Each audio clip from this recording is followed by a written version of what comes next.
Hello everyone and welcome once again to our latest series as we are learning the use of CATIA. I'm Aditya Pimpale and today I'm going to guide you through various profiles that can be created using the tools in CATIA. As we have learned, different commands and different 2D drawings have been discussed in the past videos. Do go through, subscribe our channel as well and practice all those commands as well. So, as usual, today we are going to learn a different set of drawing as well, for which the link of that very particular drawing has been mentioned in a link today. So, to go through it, take it from the description, download it, have a print, and keep it in front of yourself as we will be developing that very particular drawing. So, here is a closer look at what is the drawing that we are going to focus on today. As we can see, we have a 2D drawing consisting of four circles, four semicircles, that is 1, 2, 3, and 4.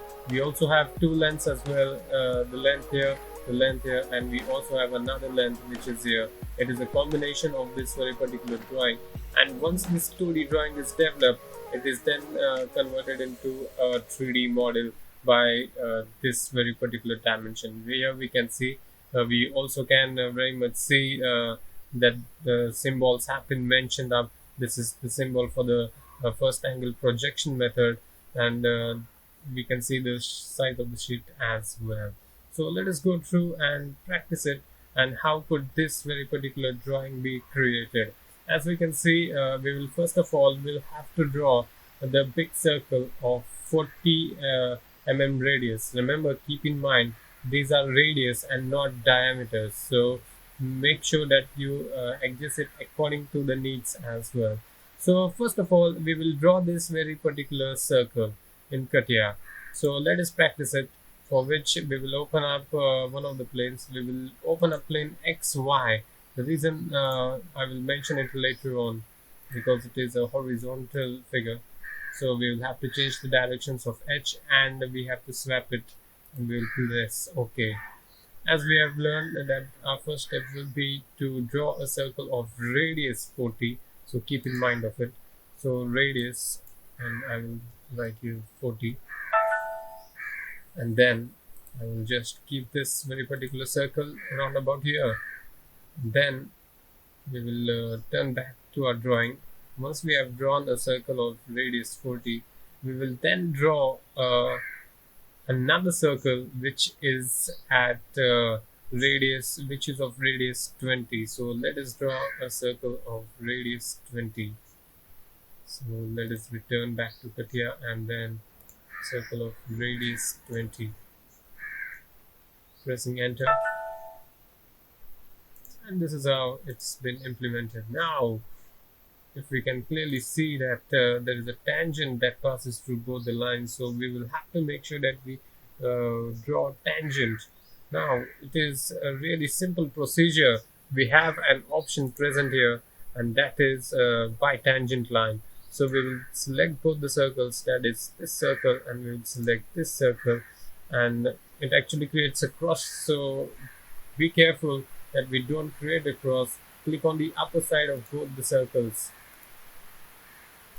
I did mention it in previous videos as well. So this is how we can see that a line has been created.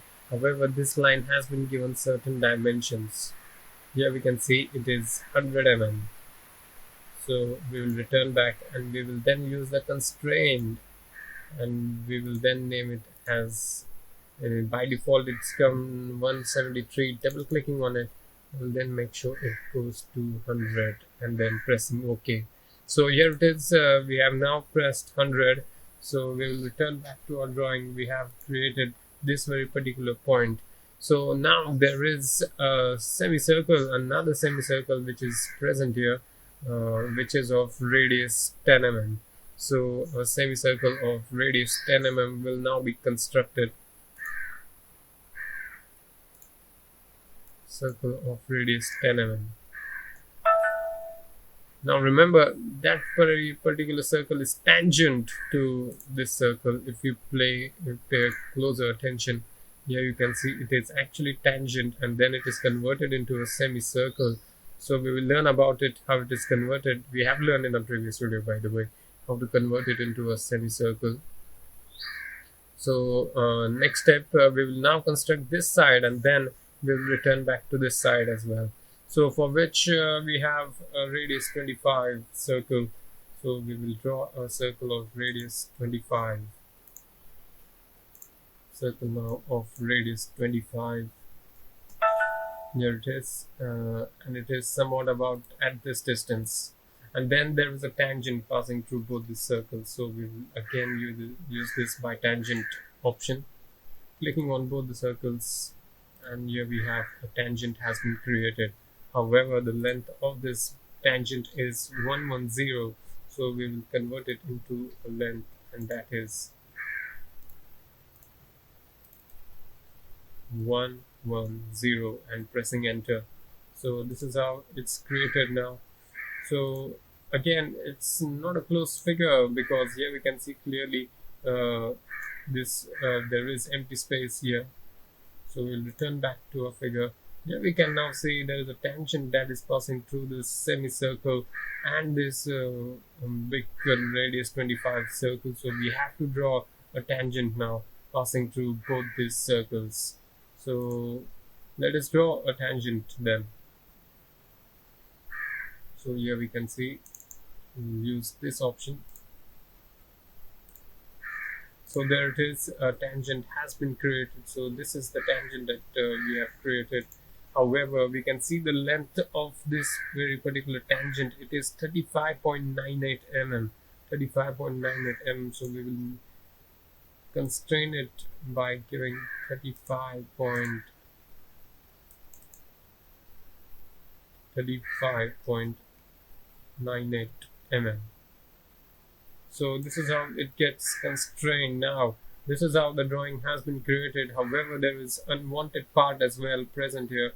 We have to use the trim option in this case to trim this very particular component. So let us use the trim option, double clicking on it. So we will trim this particular part. We don't need this. We will then trim this particular part. We will trim this particular part, and then we will trim this very particular part as well. And now here we can see that this very particular drawing has been created. Remember, this is a closed figure. Every single point has the lines passing through it. There is nothing that is kept open. So here we can see everything is closed by these lines and the curves. So this is how we will make sure that we use different options. Today, to create this drawing, we have used options such as circle, by tangent points. We have used constraints to constrain it, and finally we have used the trim command to make sure that we have our expected geometry as well.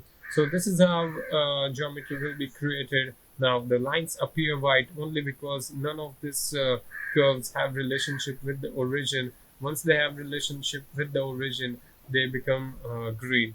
So if I create one of the points and bring it on the origin and create a relation, here we can see I have selected the origin as well as one of the points. It is actually one of the circles centers. So here we can see we have now created a particular drawing at the origin as well. So this is how we create it, and once we exit the workbench, then we simply have to make sure if the component is open, these white dots appear to be black. So make sure that we don't have any black dots, and then we will use the pad command. And after using the pad command, we just simply have to give it, say for example, our thickness here we can see in this view is 20. So we will give it as 20. We don't have to press mm. And there it is. A component has been created of that manner, and we have used different commands altogether today. Pad is the final command we have used. Hope that you have liked our today's video. Do go through our previous videos as well, and we'll be creating many more geometries as well in our future videos. For now, thanks for giving me your time, and thanks for watching. Do join us again next time as well. Until next time, it's a good day and a goodbye.